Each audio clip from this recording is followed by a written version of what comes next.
we start in psychoanalysis with Freud at the turn of the 20th century, where he came up with the topographical model of the mind.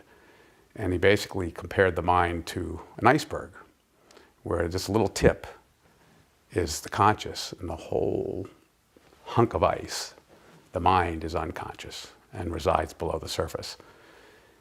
He saw the conscious mind as being what we're doing today, what we're talking about at the moment.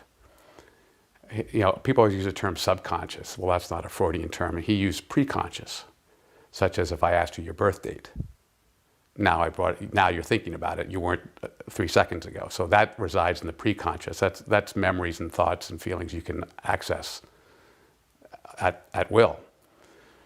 But the largest part is the unconscious, which really is below the surface, all the primitive wishes and feelings that we really can't access. And they're held down by repression. It's just there and probably always going to be there. So that was the first idea Freud had about the mind.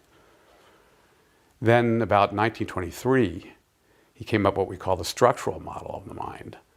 And he really came up with not areas of the brain, but entities of the brain, the id, the ego, and the superego. Well, when you're born, you're id, all id. Id is the pleasure principle. Gimme, gimme, gimme. Everything I want, everything I need. It's all completely unconscious drives and desires. So that's what a baby is, all id. But as they develop in infancy, the ego develops. The ego is sort of the entity that helps you get and acquire the things that the id is pushing for. So we call that the reality principle. And then as you go through childhood comes the superego. Well, the superego are the morals and norms that you learn from society and your parents. So the three hopefully work together. You have the id pushing to do whatever it wants, whenever it wants.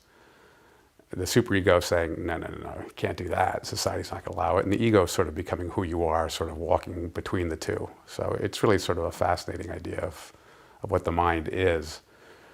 But what tends to happen is that the various entities become in conflict with each other.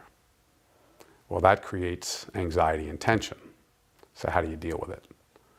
Well, that's where the defense mechanisms come into play. And you know, people tend to hear the term defense mechanism, think it's a negative. Well, we all have defenses. You couldn't live without them. You wouldn't survive. And so what happens is if the id is pressing for certain discharge and the superego is pressing the other way, so you can't do it, defenses come into play. And they really protect us in many ways.